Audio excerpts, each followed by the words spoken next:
Approximately 1 out of 4 Americans use an ad blocker. But what are the implications of ad blockers for publishers, consumers, and the advertising market? We'll discuss the ethics and mechanics of ad blocking in this episode.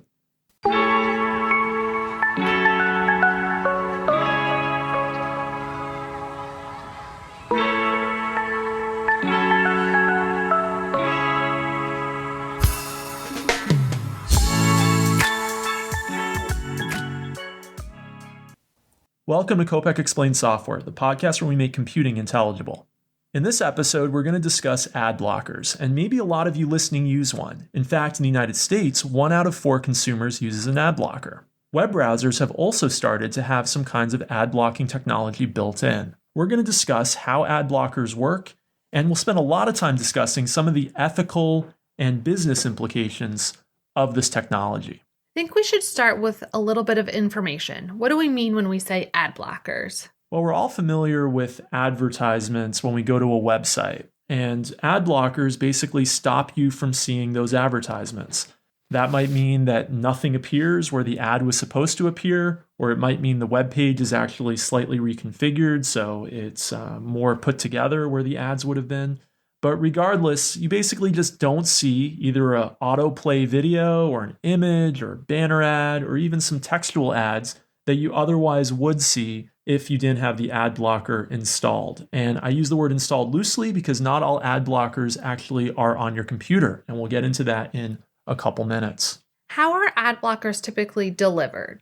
There's 2 main delivery mechanisms for ad blockers. One is as a browser extension. So that's something that you add to your Safari, Chrome, Firefox web browser that is constantly working, analyzing every web page that you visit and making sure to not send out HTTP requests for domains that might be delivering ads, or actually analyzing the components of the website and saying, you know what, this space here looks like it's where an ad is supposed to be, so I'm going to hide that. That's one form. The other form are proxy servers. A famous one is called Pi-hole. This is where actually the ad blocker is running on another computer, and your internet connection is being routed through that computer so that all the traffic that's coming in and out can be analyzed. And if traffic that's coming through appears to be ad traffic, it's not actually sent that final step to your client, whether that be your smartphone or your PC. So 2 different kinds of ad blockers. We have ad blockers that are browser extensions, and we have ad blockers that are proxy servers, which require a little bit more work to set up because you're setting them up on another machine that's basically filtering the information that's making it to your final desktop or laptop or smartphone. So is this something that consumers are purchasing, or are they free? How do ad blocker companies make money? There's approximately 3 different business models. Some of these are totally free and open source software. Some of them have premium subscriptions. They might have a free version, but then if you want all the features or the most elite blocking, you're actually paying something. And then some of them actually have a deal that they strike with publishers where they do let through some of the ads and take a slice of that ad revenue. That's a pretty interesting business model. So they're not complete blockers. They're not totally neutral. They're getting paid to show some of the ads, and they're letting those ads through, and then they're just blocking the ones that they're not getting paid for. You can think about this as kind of like protection money, almost like mafia-esque. If they get paid the protection money, they let the ad through, but for anybody who doesn't pay them, they don't let it through. How do these companies know which ones are the good ads and which ones are the bad ads? Yeah, I was surprised how much of this is just based on good lists and bad lists. And that includes actually just the base ad blocking mechanism, not just the ones that get paid by certain advertisers and publishers. Believe it or not, a lot of it is literally just a big list that say, well, this domain is where ads come from. So any content coming from this domain is going to be blocked. And they maintain this giant list of bad domains, domains that send ads. And then they have a list of okay domains, domains where maybe the ads are not offensive or the ads are ones that we allow because we get that protection money from the publisher, a slice of the ad revenue. So it's literally just based on giant lists of good site, good domain, bad domain, which is pretty primitive when you think about it, but obviously effective because, you know, a lot of ads are delivered by just a few giant ad servers. that serve a lot of the web's ads. And so if you just block their domains, a lot of those ads are not going to come through. That sounds kind of nice, probably, for a consumer. What are the benefits of ad blockers? There's a lot of benefits. I mean, number one, obviously, you're not going to be annoyed by these ads, so they're not going to take up your time. Number two, they are actually going to decrease how much bandwidth you're using because, of course, those ads actually have data that comes with them, right? Those images, those movies. You got megabytes of data on some websites that you go to just of ads that are coming across. If you pay for every megabyte of bandwidth that you use, you're actually going to save some money. Most of us are on unlimited plans today, at least in the United States, so we don't worry about that as much. But on top of that, because all that data is not being sent across, your computer doesn't have to process it. So you're actually going to increase the performance of your web browsing experience. So we got less data being used, we have higher performance, and we have less annoyance. Sounds pretty good. But not so good to the folks who are publishing the websites we're going to. Right. Obviously, it's not good for the advertisers. But what a lot of people don't think about as much is it's also not good for the publishers. Because if those ads are how a lot of publishers get paid. When you go to a website, why is the website covered in ads? Because that's how the folks who are writing the article that you want to read are getting paid. And so if you think about the writer who wrote your article, right? How are they getting compensated? They're paid by the publisher, right? And the publisher is paid by the advertisers. So if those ads don't get through, some of that revenue is not getting through, and ultimately they might not be able to employ as many writers or not be able to pay the writers as well as they were before if they're not getting as much advertising revenue. And you might say, well, these are all big, greedy corporations. Well, some of them are, some of them aren't. And whether or not they are, that's where the revenue comes from that actually pays the people who work there.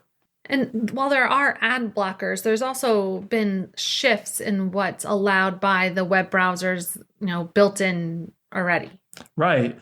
So over time, web browsers have become more consumer-centric when it comes to ads. Starting, I think it's about 15 years ago, browsers started blocking pop-ups. So you go to it used to be, if you remember browsing the web in the 90s and the early 00s, you go to some websites and you just be bombarded by pop-up advertisements. It was so annoying. You have to close this window, close that window, whatever. But browsers luckily started saying, that's just really offensive. We don't want our consumers having to deal with that. And they said, okay, we're going to block pop-up windows. That was pretty obvious, pretty basic thing to do. More recently, and it started with the Safari browser from Apple and Firefox from Mozilla, they started blocking cross-site tracking. So these are cookies, and we did a prior episode on cookies that I'll link to in the show notes. Often these are cookies that we're seeing from one site to another site to track you and know, well, you went on that site first and now you're on this other site. Therefore, we know that it's the same person. And so we can show them an advertisement for that thing that they were at earlier. So you're on some totally unrelated website. Let's say you're on a fishing website, right? And then later on you go on Facebook. Well, maybe on that fishing website, there happened to be a Facebook like button, or maybe even some of the ads were served by somebody else who works with Facebook. And then you go on Facebook and you see an ad for fishing and you wonder, how did that happen? Well, this cross-site tracking mechanism, often delivered through cookies, although there are other ways as well, is how that happens. So some browsers have started blocking that over the last 5 years or so, and that has stopped some of the most egregious types of advertisements where we're really just tracking all your activity and figuring out exactly what you're doing, but not all of it. It's blocked some of it, but not all of it. But that doesn't mean the advertisements don't show. They're just less relevant, right? If I don't know you were on the fishing website, I can't show you a fishing ad, but I can still show you an ad.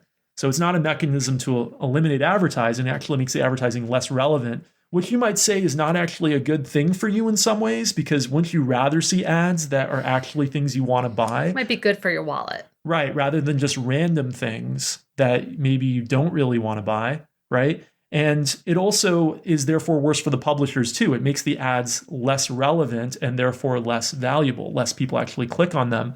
So the advertiser and the publisher make less money. So, there's pros and cons, and we have to balance the economic model so that the publisher can still earn a living and still be able to deliver you those articles that you originally wanted to read. So we read an academic paper about this that I'm going to link to in the show notes that goes in some depth into an economic model of, is this really good for consumers? So we know about a quarter of consumers block ads. Those tend to actually be more sophisticated consumers, more technically minded consumers, maybe consumers of a more wealthy demographic. And so the amount of revenue that these publishers are losing as a result of the lost advertising is actually hitting their bottom lines. And that means they can't pay writers as well, can't employ as many writers. And evidence seems to show that that actually has been decreasing the quality of the content that they're putting out there. So you as a consumer, yeah, you're not seeing ads, but you're contributing to a decrease in content quality. So you have to ask yourself, is ad blocking really good, or is there somewhere in between that might be ideal? And I think we're going in the right direction as web browsers start to block some of the most egregious types of ads as they have over time. And maybe there's a middle ground. I think there's other ways that as consumers, we can also fight against egregious ads. One thing is just not to endorse publishers who put them on their sites, right? When I go to a site that has awful ads, I usually don't go to it again. And if other people had that behavior too, I think that would make a difference. And of course, some people do, but we need to be more clear about it, right? And you can even go a step further. Let them know. Send them something on social media. Hey, your ads are so bad. That's why I stopped going to your site. Send them an email so they know, right? And we should also encourage browser makers to continue to implement technologies like pop-up blocking and cross-site tracking blocking that they've already done. I think they can go a lot further. For example, in Safari, and I believe in Chrome as well, it might be in Firefox, there's also the ability to just auto not play sound when you go to a new site. So you open a new site, those autoplay videos are silent if they do autoplay. Do you think ad blockers are ethical? I think reasonable people can disagree on that. Personally, I think when you go to a website, there's kind of an implicit contract between you and the publisher that you're going to allow them to show you ads so that they get paid, right? I don't want writers not getting paid as much. I don't want writers having to be laid off when I'm enjoying the content. So if I care enough about that content, because no one's forcing me to go to that content, right? It's not like I have to go to that website. But if I do choose to go to that website, then I want the people who created the content to be compensated for me enjoying that content. So a lot of times websites are now offering premium subscription models. I'm willing to pay for that. I pay for things to not see advertisements, and I'm happy to do that. But for websites that I'm not willing to pay for, if I go to them, I want the publisher to get some money for me going to it so that they get compensated for me seeing that content. Because I know as a content creator myself that it doesn't feel good when someone tries to steal your stuff. And I'm not saying that using an ad blocker is exactly the same as stealing, but it is a way of avoiding compensating somebody for their content. And you might not be compensating monetarily, but you are compensating with your attention being slightly diverted by those advertisements. So personally, I'm against it in general. I think, again, there's an implicit contract. Hey, no one forced you to go to this website, but if you do, that we have these advertisements because that's how we get paid. And so I'm willing to be a party to that. Now, I think the most egregious advertisements, it's okay to block because if they're going out of their way to kind of deceive you or to cause you to have other problems like send you malware or do a bunch of pop-ups that you can't close, which again, for those of you that weren't alive in the late 90s or early 00s or using the web at that time, that's what it could be like. They would send up so many pop-ups, you couldn't close them all at once so that you couldn't not click on the advertisement. But so I think that the kind of egregious behavior, it's absolutely fine to block. But at the same time, I think the regular idea just of a banner ad on a website when I'm reading an article, well, yeah, they need to get paid somehow if we want this stuff for free. I think what's going to happen if we have ad blocking become completely pervasive, which it doesn't look like it will be. It's been around for a long time and still only a quarter of people use it. But if it did become completely pervasive, everything would just have to be behind paid subscriptions, right? So every website you go to, you'd have to pay a subscription. Otherwise, how would they create the content unless you want just AI generated garbage? So what do you think? I mostly agree with you. I think that we are consumers of the internet and it'd be naive to think that the folks making these web pages aren't trying to make a profit in some way and need to in order to have good services, good things to read. But I also understand the wanting to have ad blockers or when there are ads that take up so much of the page, you can barely get to the content that you want. That's really frustrating. And for me, sometimes it makes me think like, oh, is this page sketchy? Like, is something bad going to happen here or something like, it doesn't feel comfortable. And then I do like you do, I avoid those pages. But I understand the desire and maybe sometimes the need for some folks to put the ad blockers in. But I agree with you that we're consumers of something, and we have access to so much information and so many cool things on the internet that there's going to be ads. And if you feel really strongly about certain times or places where there shouldn't be ads, there's more and more opportunities to have those premium subscriptions or ad-free, memberships or whatever. All right. Thanks for listening to us this week. Rebecca, how can people get in touch with us on X? We're at Kopec Explains, KOPECEXPLAINS. Thanks for listening, and we'll see you soon. Bye.